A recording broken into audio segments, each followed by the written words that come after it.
یہ اس کے لیے بھی ہے جس نے قربانی کرنی ہے، اور یہ اس کے لیے بھی ہے جس نے قربانی نہیں کرنی اور اس کو کہیں سے قربانی کا گوشت مل جائے۔ یہ سب کے لیے ہے۔ ایک بوٹی لے لیں یا ایک گوشت کا ٹکڑا لے لیں، ایک بوٹی سے لے کر گوشت کے ٹکڑے تک یہ عمل ہو سکتا ہے، بوٹی سے لے کر گوشت کے ٹکڑے تک یہ عمل ہو سکتا ہے۔ یہ ہمارے اکابر نے اپنی کتابوں میں لکھا ہے۔ اس کے بڑے فائدے ہیں اور اس کے بہت نتائج ہیں، لیکن شرط یہ ہے، ذرا غور سے سنیے گا، یہ صرف قربانی کے گوشت کے لیے عمل ہے، یہ قربانی کے گوشت کے لیے عمل ہے۔ اب کرنا کیا ہے؟ اس گوشت کو سامنے رکھ کے صرف 313 دفعہ پڑھنا ہے، یا شہید ہو، بس۔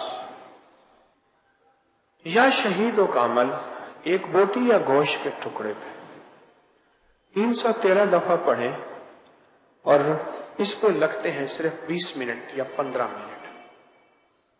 آپ نے خود کیا ہو یا کہیں سے ہدیہ ملا ہو، اور اول آخر 3 دفعہ درود پاک پڑھ کے اگر اس کو کر لیں، اب اس کے فائدے سنیں۔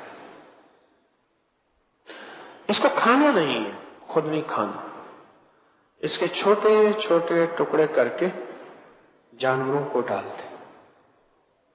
اگر مچھلیاں ہوں تو سب سے بہتر، تالاب، دریا، نہر، یقین ہے اگر مچھلیاں ہوں، ورنہ چیل، کوے، کتے، بلیاں، جانور اللہ کی مخلوق، ان کو ڈال دیں۔ اب وہ فوائد ذرا سنتے جائیے گا۔ پہلا فائدہ یہ لکھا ہے کہ جو بندہ یہ عمل کر کے بے زبان جانوروں کو یہ ڈالے گا، بس لفظ اتنا ہے، بے زبانوں کو ڈالے گا، تو اللہ پاک جل شانہ اسے بے زبانوں کی دعاؤں میں حصہ عطا فرمائے گا۔ دوسرا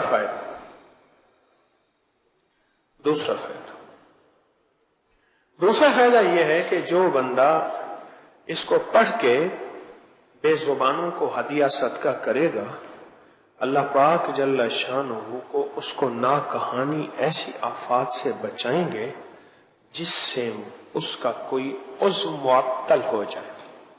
اب تیسرا فائدہ سنیے، جو شخص اس عمل کو کسی عضو کی نیت کر کے کرے گا، اس کا وہ عضو ٹھیک ہو جائے گا۔ اور چوتھا فائدہ اگر عورت بے اولادی کی نیت کر کے کرے گی، یا ماں کرے اور بیٹی اور بیٹوں کی اولاد کی نیت کر کے کرے کہ مولا ابھی یہ جوان نہیں ہوئے یا جوان ہو گئے ہیں، شادیوں کے قابل ہیں، یا شادیاں ہو گئی ہیں، تو ان کی نسلوں کو بے اولادی کے داغ سے بچانا، اللہ ان کو اولاد اور ان کی نسلوں کو اولاد سے انشاءاللہ نوازے گا۔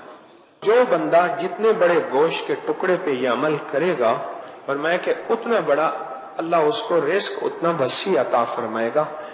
جو شخص اس کو نسلوں کے نصیب اور مقدر کی نیت کر کے کرے گا، نسلوں کے نصیب اور مقدر کر کے نیت، نسلوں کے نصیب اور مقدر کی نیت کر کے کرے گا، اللہ اس کی نسلوں میں فقر، فاقہ، غربت اور تنگ دستی، اللہ اس کے نسلوں کو فقر، فاقہ، غربت اور تنگ دستی سے بچائیں گے۔